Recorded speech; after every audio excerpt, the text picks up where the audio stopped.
اس وقت تک کی جو اپڈیٹس ہیں میں آپ کے ساتھ شیئر کر دیتا ہوں. ساری رات گزر گئی اور رات بھر احتجاج ہوتا رہا.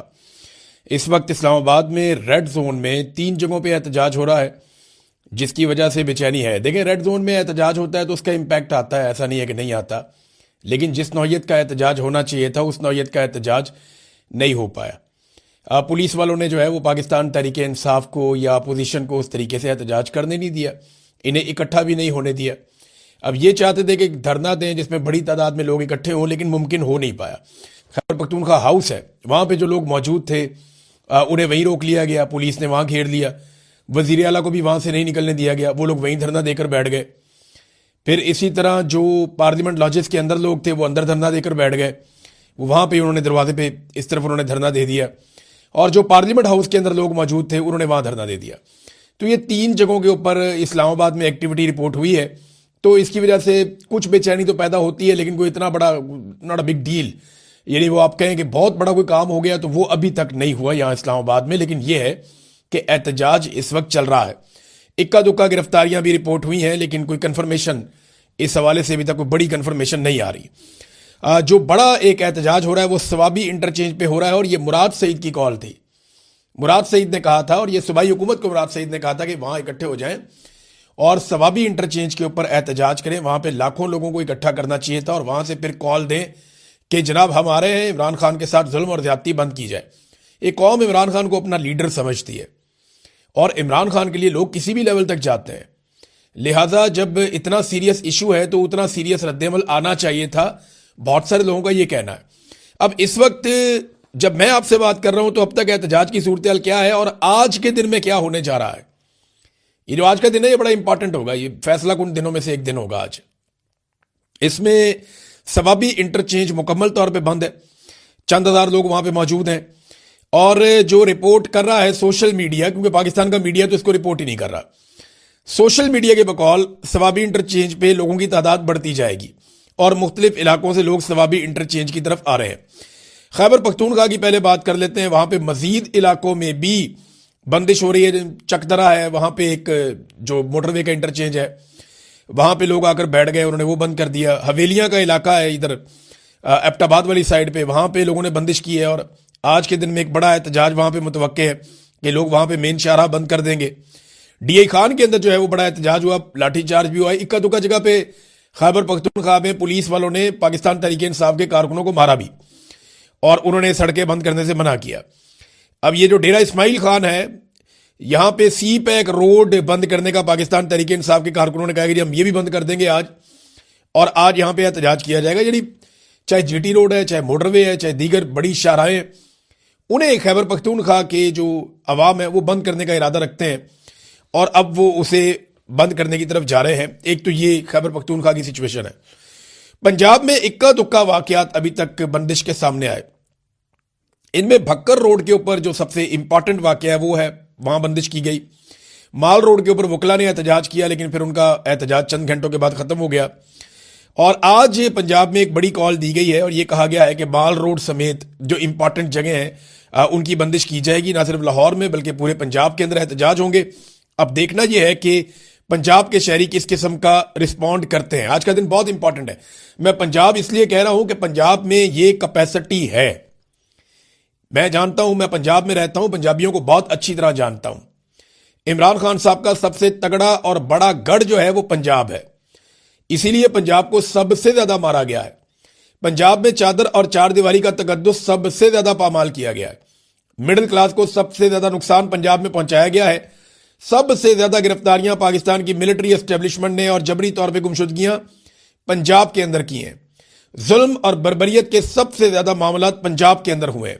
تو پنجاب پاکستان تحریک انصاف کا، عمران خان صاحب کا ایک بڑا زبردست قسم کا گڑھ ہے. اگر پنجاب نکل آئے تو صورتحال الٹ جائے گی، اور اس وقت جو ہے وہ فیصلہ پنجاب نے کرنا ہے. دیکھیں، پشتونوں نے یہ بوجھ بڑے لمبے عرصے تک اٹھایا، وہ لگاتار اس لڑائی کو لڑ رہے ہیں. تو لوگوں کو جو ہے وہ کمک بھی چاہیے ہوتی ہے، تازہ کمک چاہیے ہوتی ہے. اب اگر پنجاب سے لوگ نکلتے ہیں اور وہ نکل کے لڑتے ہیں اور مقابلہ کرتے ہیں پرامن طریقے سے، سڑکوں کی بندش کرتے ہیں، اپنا احتجاج ریکارڈ کرواتے ہیں، تو یہ پریشر بڑھتا جائے گا. یہ ایک دوسرے کو لوگ تانے بھی دے رہے ہیں، تھوڑی مخالفتیں بھی ہوتی ہیں، یہ ساری چیزیں چلتی رہیں گی. اتنی بڑی پولیٹیکل پارٹی ہے تو یہ چیزیں تو ان میں ہوں گی. کئی لوگ غلطی کریں گے تو دوسرے لوگ نشاندہی بھی کریں گے. لیکن اچک زئی صاحب نے وہ سوشل میڈیا بھی تنقید کر دی, کمبل میں بیٹھ کے جو پوسٹ کرنے والے. اچک زئی صاحب آپ نے تو الیکشن پتہ نہیں کیسے جیتا ہے, یہ پاکستان تحریک انصاف سارا الیکشن انہی سوشل میڈیا وارئرز کی وجہ سے جیتی ہے. پاکستان تحریک انصاف کا تو کوئی M N A M P A یہ تو آیا ہی نہیں میدان میں, سینیٹر کوئی بھی نہیں آیا, عہدیدار بھی غائب ہو گئے تھے. تو یہ جو سارا الیکشن پاکستان تحریک انصاف نے جیتا, 180 نشستیں نکالی, یہ ساری نشستیں انہوں نے یہی سوشل میڈیا کے بلبوتے پہ جیتی تھی. اور آج تک جو تحریک پاکستان تحریک انصاف کی کھڑی ہوئی ہے نا, وہ سوشل میڈیا کی وجہ سے کھڑی ہوئی ہے. اور جو کچھ آپ آج ایک مقبولیت آپ کو مل گئی ہے, یا آپ جو معاملہ اٹھا رہے ہیں, آپ کو تو نیشنل میڈیا دکھائی نہیں رہا. آپ بھی آج جہاں پہ پہنچے ہیں سوشل میڈیا کی وجہ سے پہنچے ہیں. تو جہاں اتنی ساری سوشل میڈیا سے آپ کو سپورٹ ملتی ہے, اگر کہیں بھی کوئی شکوہ ہوتا ہے تو آپ بڑے آدمی ہیں, برداشت کر لیا کریں. کیونکہ سوشل میڈیا عمران خان کے معاملے میں بڑا حساس ہے. وہ پھر کسی کا بھی لحاظ نہیں کرتے, چاہے وہ اچک زئی ہو, چاہے وہ کوئی اور ہو, چاہے وہ وزیر اعلیٰ ہو. بڑے بڑے عمران خان صاحب کے قریبی ساتھی وہ بھی اس کے نرغے میں آئے. تو عمران خان کے ساتھ سوشل میڈیا کی اپنی ایک وابستگی ہے. اچھا, سب سے زیادہ جو اسٹیبلشمنٹ کو مصیبت ہے نا, وہ بھی سوشل میڈیا سے ہی ہے. آپ لوگوں کو اسٹیبلشمنٹ کسی کھاتے میں نہیں گنتی. آپ لوگوں کے بغیر تو انہوں نے وہ 2/3 اکثریت بھی پوری کر لی. وہ تو اپنے قانون بھی بنا لیتے ہیں, جو دل کرتا ہے وہ کر لیتے ہیں. آپ سے نہیں وہ ڈرتے ہیں ایکچولی سوشل میڈیا سے, کہ یہ لوگوں کو جگا سکتا ہے, یہ آپ کے پیغام کو وہاں تک پہنچا سکتا ہے جہاں تک آپ کے لیے مشکل ہے. اور آج بھی سب سے بڑا ہتھیار آپ کے پاس جو ہے وہ سوشل میڈیا ہے. آپ جو مرضی کہتے رہے. اب دیکھنا یہ ہے کہ جو اصل بات ہے, ایک تو پنجاب کے نکلنے کا بڑا اہم معاملہ, کہ پنجاب نکل پاتا ہے یا نہیں نکل پاتا. پنجاب اگر نکل آتا ہے نا, دیکھیں اس میں اگر آپ نے بندش کرنی ہے تو ضروری نہیں ہے کہ آپ نے کوئی لاکھوں کی تعداد میں نکلنا ہے. آپ نے چند 100 لوگ نکلتے ہیں, ایک جگہ بند کرتے ہیں, پولیس آتی ہے, وہاں سے جاتے ہیں دوسری جگہ بند کرتے ہیں. یہی بنگلہ دیش میں ہوا تھا. آپ اتنا تھکا دیتے ہیں اداروں کو, پولیس کو, وہ ہاتھ جوڑ کے بیٹھ جاتے ہیں, بھائی ہم سے نہیں ہوتا. تنخواہ دار ملازم ہے بیچارے, وہ کیا کر سکتے ہیں. لہذا یہ اگر پنجاب کے لوگوں نے یہ ذمہ داری لے لی, اور ایک اور کال بھی دی گئی ہے کہ جس طرح 9 اور 10 اپریل کی رات کو پاکستانی نکلے تھے عمران خان کے لیے, جب ان کا رجیم چینج کیا گیا تھا اپریل 2022 میں, جس طرح پاکستانی نکلے اور انہوں نے قومی ترانہ پڑھا, وہی پاکستان تحریک انصاف یا ان کے لوگ یا ان کا سوشل میڈیا لوگوں سے امید کر رہا ہے اور اپیل کر رہا ہے کہ آج رات کو سارے نکلیں. آج ہفتے کی رات ہے, سارے نکلیں, مختلف شہروں میں نکلیں. جیسے لبرٹی چوک میں آئے تھے, آ جائیں ہزاروں لاکھوں لوگ, جس طرح پہلے آئے تھے بہت بڑے پیمانے پر, آئیں اور آ کر وہاں پہ قومی ترانہ پڑھیں پاکستان کا. لبرٹی چوک میں نہیں آنا, کہیں اور آ جائیں, جہاں اکٹھے ہوتے ہیں اکٹھے ہو جائیں, تو آواز اٹھائیں پاکستان کے لیے, عمران خان کے لیے. کیونکہ عمران خان پاکستان کا سب سے بڑا لیڈر ہے. اب یہ جرنیلوں نے مل کے اس کا مینڈیٹ چوری کیا ہوا ہے. خاص طور پہ عاصم منیر صاحب نے اپنی ایکسٹینشن, اپنا استثنا, اپنا الو سیدھا کر لیا. قوم کا سب سے بڑا لیڈر جو ہے اس کی بینائی چھین لی. تو یہ قوم کو ہی نکل کے جواب لینا پڑے گا, خود سے تو کوئی جواب دے گا نہیں. اب اس میں میں ایک چیز اور آپ کے سامنے رکھ دیتا ہوں, اور یہ بھی اہم ہے. یہ اس وقت جو حکومت اور اسٹیبلشمنٹ ہے نا, وہ ایک اسیسمنٹ کر رہے ہیں. یہ میری بات آپ یاد رکھیے گا, کیونکہ 2 اسپتال ہیں جن کے بیچ میں رولا پڑا ہوا ہے. پاکستان تحریک انصاف, عمران خان صاحب کی فیملی کہتی ہے کہ جی شفا انٹرنیشنل اسپتال جو ہے وہ H8 اسلام آباد میں, یہاں پہ عمران خان صاحب کو لایا جائے.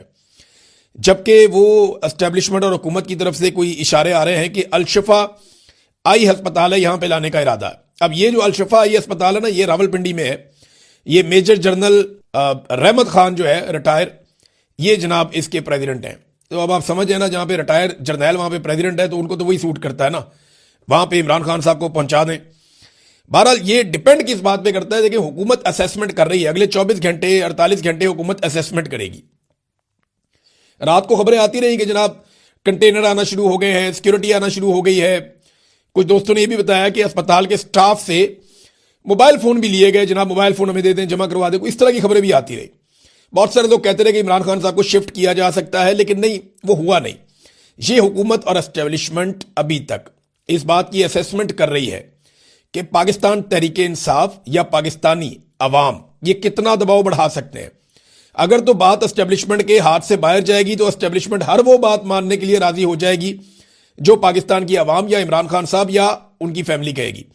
لیکن اگر انہیں اس بات کا یقین ہو گیا کہ لوگ نہیں نکل رہے یا اس طریقے سے رد عمل نہیں آ رہا, تو پھر یہ اپنی منمانی کریں گے. ان کی منمانی یہ بھی ہو سکتی ہے کہ یہ کوشش کریں کہ جیل کے اندر ہی کچھ نہ کچھ سیٹل کر کے عمران خان صاحب کو مشینیں پہنچائیں, ڈاکٹر پہنچائیں, یا اندر ہی کر لیں گے, ہمیں نکالنا ہی نہیں, یا اپنی مرضی سے کسی اور جگہ لے جائیں, یا جہاں ان کا دل کرے وہاں لے جائیں. فیملی کو بھی ایکسیس نہ دیں, بچوں کو بھی ایکسیس نہ دیں. عمران خان کے ذاتی ڈاکٹرز کو بھی ایکسیس نہ دیں، تو وہ یہاں تک بھی جا سکتے ہیں اگر انہیں یہ لگا کہ رد عمل پبلک کا جو ہے وہ ٹھیک نہیں آ رہا۔ اب اس میں ناظرین عمران خان صاحب کی بیماری سے اسٹیبلشمنٹ نے فائدہ اٹھانے کی کوشش کی ہے۔ یہ ڈراپ سائٹ نے بھی اس کے اوپر ایک خبر دی ہے امریکہ سے، اور وہ یہ کہہ رہے ہیں کہ اسٹیبلشمنٹ نے ایک حربے اور ایک ہتھیار کے طور پہ استعمال کیا عمران خان صاحب کی بیماری کو۔ جب انہیں پتہ چل گیا عمران خان صاحب بیمار، دیکھیں عمران خان صاحب اکتوبر سے بتا رہے ہیں، اس سے پہلے بھی ان کو درد ہوتی تھی، یہ رفتہ رفتہ بڑھتی گئی ہے۔ اکتوبر سے بتا رہے ہیں کہ میری آنکھ ٹھیک نہیں ہے، پھر ان کی ملاقاتیں بند کر دی گئی۔ جنوری میں عمران خان صاحب نے بتایا، جنوری کے شروع میں، کہ میری آنکھ دیکھنا بند ہو چکی ہے۔ یہ جو پہلا ہفتہ تھا، جنوری کا پہلا ہفتہ، اس میں عمران خان صاحب نے بتا دیا تھا کہ میری آنکھ اب دیکھتی نہیں ہے، جس آنکھ میں تکلیف تھی اب اس سے نظر آنا بند ہو گیا مجھے۔ تو اس کے بعد فوری طور پہ حکومت اور اسٹیبلشمنٹ جو ہے انہوں نے حرکت کی، اور 19 تاریخ کو جنوری کی انہوں نے کچھ مشینیں پہنچائیں اڈیالہ جیل کے اندر۔ ان مشینوں سے جب انہوں نے چیک کیا عمران خان کو، تو ان کو پتا چل گیا کہ یہ تو بہت سیریس ایشو ہے، اور اس سے پہلے یہ عمران خان صاحب کو جان بوجھ کر ایسا لگتا ہے کہ اندھا کر رہے تھے۔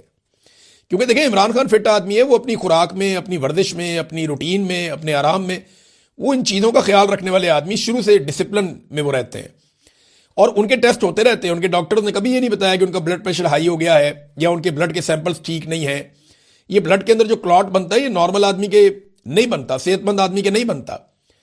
اس کے لیے یا تو آپ نے کچھ غلط کھایا ہوتا ہے یا آپ کو کچھ غلط کھلایا گیا ہوتا ہے، اور اب عمران خان صاحب کے بلڈ کے ٹیسٹ نہیں ہونے دیے جا رہے، ان کے ڈاکٹرز کو نہیں کرنے دیے جا رہے، ابھی تک تو نہیں کرنے دیے جا رہے، کافی لمبا عرصہ گزر گیا ہے۔ حکومت کیا چاہتی ہے کہ جو کچھ عمران خان صاحب کو کھلایا گیا یا ان کو جو کچھ دیا گیا اس کے اثرات ختم ہو جائیں، اس کے بعد پھر ان کے بلڈ ٹیسٹ کروائے جائیں۔ اب اس کو تو پھر ایسے ہی دیکھا جائے گا نا۔ اتنے دن انہوں نے مزید معاملہ لٹکا دیا ہے۔ 24 تاریخ کو ان کو اسپتال لایا گیا تھا، آج جو ہے وہ 14 تاریخ شروع ہو گئی ہے، یعنی 20 دن تو اس کے اوپر بھی 20-21 دن ہو گئے ہیں، 3 ہفتے اور گزر گئے ہیں، اور اب ایک ہفتے میں عمران خان صاحب کو دوبارہ انجیکشن لگنا ہے۔ تو یہ حکومت نے ایسا لگتا ہے عمران خان صاحب کو جان بوجھ کر اندھا کیا، اور یہ میں اکیلا نہیں کہہ رہا، بہت سارے اسپیشلسٹ کہہ رہے ہیں، بہت سارے جرنلسٹ کہہ رہے ہیں، بہت سارے جو ہے وہ انٹرنیشنل لیول پہ لوگ کہہ رہے ہیں کہ یہ ایسا لگتا ہے کہ ڈیلیبریٹلی عمران خان صاحب کو اندھا کیا گیا ہے۔ یہ 15% اندھا ہی ہوتا ہے۔ 15% کا جو ویژن ہے نا، اس کو آپ صرف گوگل کر کے دیکھیں انٹرنیٹ کے اوپر، کہ اگر 15% آپ کا ویژن باقی بچے تو آپ کو کیسا دکھائی دیتا ہے۔ آپ کے سامنے اگر آدمی کھڑا ہونا تو آپ اس کو پہچان ہی نہیں سکتے، وہ آپ کو صرف ایک سایہ سا دکھائی دیتا ہے کہ یہ سامنے آپ کو کوئی کھڑا ہوا، بس آپ اس سے ٹکرائیں نہیں، صرف بس یہ اتنا ہی ہوتا ہے۔ 15% ویژن کو ویژن نہیں ہوتا۔ تو تقریباً عمران خان صاحب کو انہوں نے نابینا کیا ہے، یہ 15% والی جو بات ہے اس پہ۔ اور ابھی حکومت یہ اسیسمنٹ کر رہی ہے کہ اگر پاکستان تحریک انصاف اچھا پرفارم کر جاتی ہے، عمران خان کے ساتھ پوری طاقت سے لوگ کھڑے ہو جاتے ہیں پاکستانی نکل کر، تو سچویشن کچھ اور ہوگی، اور اگر نہیں کھڑے ہو پاتے تو وہ یہ دیکھ رہے ہیں کہ انہوں نے کیا کرنا ہے۔ دیکھیں محسن نقوی نے دھمکیاں بھی لگانا شروع کر دی ہیں۔ ٹوٹل حیثیت محسن نقوی کی یہی ہے کہ وہ آصف منیر کا دوست ہے، تعلق والا ہے، بس ٹوٹل حیثیت یہی ہے نا، اس کے علاوہ تو کوئی حیثیت نہیں ہے۔ یہ شخص دنیا میں کئی بھی پاکستانیوں کا کبھی بھی سامنا نہیں کر پائے گا جو کچھ اس نے پاکستانیوں کے ساتھ کیا، اور ہنستے ہنستے کیا۔ عدالت کا جو آرڈر تھا وہ ابھی تک پاکستان تحریک انصاف کے لوگوں کو، عمران خان صاحب کی فیملی کو نہیں ملا، اور اس میں میرے پاس یہ علیمہ خان صاحبہ کا ایک بیان بھی ہے۔ انہوں نے کہا جی کہ جمعرات 12 تاریخ اور جمعہ 13 تاریخ کو سارا دن سپریم کورٹ کے تحریری احکامات کا ہم لوگ انتظار کرتے رہے، ہمارے وکلا، لیکن تحریری حکم نہیں دیا گیا، اور عدالتی حکم یہ ہونا چاہیے تھا کہ عمران خان کو شفا انٹرنیشنل اسپتال منتقل کیا جائے، ان کے ذاتی معالجین کی نگرانی میں ماہر ڈاکٹروں کے ذریعے فوری معائنے اور علاج کی ہنگامی احکامات جاری ہونے چاہیے تھے۔ اب چیف جسٹس صاحب ایک جناب پنجاب کے ایک ہنگامی دورے پہ روانہ ہو گئے، وہ ادھر جا رہے ہیں جیپ ریلی دیکھنے کے لیے، چولستان میں، سردی ہے نا، ریلی شیلی ہوتی ہے فروری میں، اور یہ انہوں نے رمضان سے پہلے کروانی ہے، تو وہ جیپ ریلی دیکھنے کے لیے غالباً اس طرف چلے گئے ہیں، کچھ اطلاعات ایسی بھی آ رہی ہیں۔ تو جناب وہ چلے گئے، عمران خان صاحب کا قومی ہیرو، اتنا بڑا لیڈر، اس کے معاملے کو چھوڑ کے چیف جسٹس نکل لیے انجوائے کرنے کے لیے چولستان میں۔ یہ حالات ہیں ناظرین پاکستان کی عدلیہ کے۔ عمران خان صاحب کے ڈاکٹر جو فیصل سلطان ہے وہ یہ کہہ رہے ہیں کہ شفا انٹرنیشنل عمران خان کو لے کر جائیں اور مجھے بھی بورڈ میں رکھیں، اور عمران خان صاحب کے ایک اور ڈاکٹر عاصم ہیں ان کو بھی بورڈ میں رکھیں، کیونکہ ہمارے پاس عمران خان صاحب کی 30 سال کی جو طبی ہسٹری ہے وہ ہمارے پاس ہے، کیونکہ ہم ان کا 30 سال سے ان کا علاج کر رہے ہیں، ہمارے پاس ساری ڈیٹیلز ہیں ان کی، تو ہمیں بھی ساتھ رکھا جائے۔ اب اس وقت نا فوکس پنجاب پہ آ گیا، کراچی والوں نے بھی کال دے دی ہے کہ جناب بڑے پیمانے پہ کراچی کے لوگ اکٹھے ہو، پھر وہاں پہ دھرنا دیا جائے گا۔ اس طرح بلوچستان میں بھی کال دے دی گئی ہے۔ آج کا دن بہت امپورٹنٹ ہے. اگر آج پاکستانی نکلے اور انہوں نے پورا پیغام دیا اور سخت پیغام دیا تو پھر اسٹیبلشمنٹ کے پسینے چھوٹیں گے. ادروائز اسٹیبلشمنٹ کو سمجھ آ جائے گی کہ ٹھیک ہے معاملہ بھی کنٹرول کیا جا سکتا ہے, مزید دباؤ بڑھایا جا سکتا ہے, پھر وہ اپنی مرضی سے یہ ساری چیزیں کریں گے. یہ عوامی دباؤ ہوگا کیونکہ عمران خان نے کہا تھا کہ فیصلہ سڑکوں پہ ہوگا. اب یہ بات سامنے آ گئی کہ فیصلہ سڑک پہ ہی ہونا ہے. لوگ اگر سڑکوں پہ آ جاتے ہیں, بڑی تعداد میں آ جاتے ہیں اور اسٹیبلشمنٹ کو چیلنج کر دیتے ہیں اور ان کو دیوار کے ساتھ لگاتے ہیں, تو پھر عمران خان صاحب اور ان کی فیملی کی بات مانی جائے گی. اور عمران خان نے ابھی تک تو ڈیل کرنے سے دیکھیں انکار کیا ہے. جو خبر آئی ہے ڈراپ سائٹ پہ وہ بھی یہی کہہ رہی ہے, اور میرے پاس بھی ایک اطلاع آئی, وہ یہی آئی ہے کہ جب انہوں نے دیکھا کہ عمران خان صاحب کی آنکھ اب خراب ہو گئی ہے اور اس کے علاج کے بہانے ہم عمران خان کو ایک ڈیل آفر کر سکتے ہیں, گیم ڈال سکتے ہیں. آپ نے دیکھا کئی لوگوں کی باتچیاں کھلی ہوئی تھی, پرویز رشید کتنا خوش تھا, بہت سارے صحافی خوش تھے. تو اسٹیبلشمنٹ نے اس کو اس اینگل سے لیا کہ عمران خان کو اس مجبوری کا فائدہ اٹھاتے ہوئے کسی ڈیل پہ آمادہ کر لیتے ہیں. عمران خان صاحب نے پھر کچھ نہیں مانگا, انہوں نے کوئی ڈیل لی نہیں. عمران خان صاحب نے جو بنیادی چیزیں بس ان کی بات کی, انہوں نے ڈیل سے ایک مرتبہ پھر انکار کیا. اچھا, یہ جو تھوڑی سی ہلجل ہوئی نا, اس ہلجل کی وجہ سے مسلم لیگ نون سے تعلق رکھنے والے کچھ صحافی بیچارے بہکی باتیں کرنا شروع ہو گئے. وہ پریشان ہو گئے, انہیں لگا کہ پتہ نہیں اسٹیبلشمنٹ عمران خان کے ساتھ ہاتھ ملانے لگی. تو عمران خان نے ملانا ہے یا نہیں ملانا ہاتھ, یہ عمران خان کا فیصلہ ہوگا. فی الحال تو ایسا دکھائی دیتا ہے. پنجاب میں ناظرین اب جو ہے وہ رولا پڑ گیا ہے, بندے گرفتار ہو رہے ہیں. عرب والا سے میاں اسلم سکھیرا گرفتار ہو گئے ہیں, دیگر کچھ جگہوں سے اور اطلاعات آ رہی ہیں, بندے گرفتار ہو رہے ہیں اور گھروں پہ چھاپے مارے جا رہے ہیں کہ احتجاج کو روکا جائے. لیکن اگر پنجاب نکل آتا ہے تو سچویشن بدل جائے گی. فیصلہ ایک مرتبہ پھر پنجاب کے ہاتھ میں ہے, اور خیبر پختونخوا کو بند کرنے کے لیے اگر ایک مؤثر کاروائی ہوتی ہے, یعنی اگر جو اچک صاحب کہہ رہے ہیں کہ پورے پاکستان کا ہر چوک ہم بند کر دیں گے, یہ کیپیسٹی ریئلی پاکستان تحریک انصاف کے اندر ہے کہ وہ کر سکتے ہیں. اور اگر وہ واقعی کر دیں اس اہم ایشو کے اوپر, تو یہ اسٹیبلشمنٹ کو ناکو چنے چبوا سکتے ہیں. اب ناظرین ایک اور چیز میں آپ کو بتاؤں جو پاکستان تحریک انصاف کی قیادت نے بھی کہی ہے, اور یہ بہت امپورٹنٹ ہے, اور یہ پاکستان تحریک انصاف کے سارے کارکنوں کے لیے اور پورے پاکستان کے لیے انہوں نے ایک پیغام جاری کیا ہے. انہوں نے یہ کہا ہے کہ جی اگر آپ کو کوئی بھی انفارمیشن آئے عمران خان صاحب کو اسپتال شفٹ کرنے کی ہے عمران خان صاحب کے بارے میں, تو آپ نے اس کے اوپر یقین نہیں کرنا جب تک کہ آپ وہ معلومات عمران خان صاحب کی فیملی یعنی ان کی بہنوں یا ان کے ذاتی معالجین جو 2 ڈاکٹر ہیں, ڈاکٹر عاصم اور ڈاکٹر فیصل, ان کے منہ سے آپ نہیں سن لیتے. تب تک آپ نے کوئی سیاسی آدمی کہتا ہے, کوئی ٹویٹ کرتا ہے, کوئی کچھ کہتا ہے, آپ نے کسی کی بات پہ یقین نہیں کرنا. یقین آپ نے صرف عمران خان صاحب کی فیملی اور ان کے ڈاکٹرز کی بات کے اوپر کرنا ہے. یہ باقاعدہ پاکستان تحریک انصاف کے آفیشیل اکاؤنٹ سے یہ معاملہ ٹویٹ کیا گیا, اور یہ بہت امپورٹنٹ ہے, اس کو ساروں کو اپنے ذہن میں رکھنا چاہیے. نمبر 2 یہ ناظرین, اب عمران خان صاحب کی رہائی کے لیے دباؤ ڈالنا چاہیے سب کو مل کر. بہت بے گناہ قید عمران خان صاحب نے کاٹ لی, اپنی ایک آنکھ بھی ضائع کروا لی. بس اس سے زیادہ انسان اور کیا قربانی دے, انسان جان ہی دے سکتا ہے. اس کے بعد ارشد شریف واپس تو نہیں آیا, نہ اس کی فیملی کو انصاف ملا, تو یہ اتنا بڑا لیڈر قوم کھو نہیں سکتی. اب یہ قوم نے فیصلہ کرنا ہے کہ وہ کس لیول تک اس معاملے کو لے کر جاتی ہے. عمران خان صاحب کے اپنا جو ٹویٹر اکاؤنٹ ہے وہاں سے بھی صورتحال جو ہے وہ شیئر کر دی گئی ہے, جو ان کی میڈیکل کنڈیشن ہے وہاں سے بتایا گیا کہ کیا صورتحال ہے عمران خان صاحب کی اور کس طریقے سے ان کو رکھا گیا ہے اور کس قسم کے حالات کا ان کو سامنا ہے, ان کی آنکھ کے اندر کس قسم کا پرابلم ہے. یہ سارا کچھ اس پہ بھی شیئر کیا گیا ہے. لیکن ناظرین معاملہ یہ ایک ایسے آدمی کا ہے جس نے پاکستانیوں کے لیے یہ لڑائی لڑی ہے, اپنے لیے تو اس نے لڑی نہیں ہے, اور اس نے آج تک جو بھی کیا وہ اپنے ملک کے لیے کیا ہے. اگر وہ اپنے لیے جیتا تو اس کی زندگی شہزادوں جیسی تھی, بڑی شاندار زندگی تھی. اس نے جیل کے عقوبت خانے میں 2.5 سال گزار دیے اور تکلیف کے اندر گزار دیے, اس قوم کے لیے گزارے اس نے. تو عمران خان جو جیا ہے وہ اپنے لیے نہیں جیا, اپنی قوم کے لیے جیا ہے. اور اس نے جو مار کھائی ہے وہ اپنے لیے نہیں کھائی, گولیاں تک کھا لی اس آدمی نے. آج اس کی ایک آنکھ بھی ضائع ہو گئی, اس کے باوجود وہ ڈٹ کر کھڑا ہے. اس قوم کو قدر کرنی چاہیے ایسے آدمی کی. یہ ایسا آدمی آپ کو دوبارہ نہیں ملے گا. یہاں کوئی انگلی نہیں کٹاتا اپنی, وہ کبھی گولیاں کھاتا ہے, کبھی اپنی بیوی کو اندر کروا لیتا ہے, اس کی بہنوں کو مار پڑتی ہے. وہ اپنا سارا کچھ داؤ پہ لگا گیا, ہر چیز, حتیٰ کہ اس نے اپنی جان بھی داؤ پہ لگا دی. لیکن اس نے پاکستان سے بے وفائی نہیں کی. اب وفاداری کی باری پاکستانی قوم کی ہے.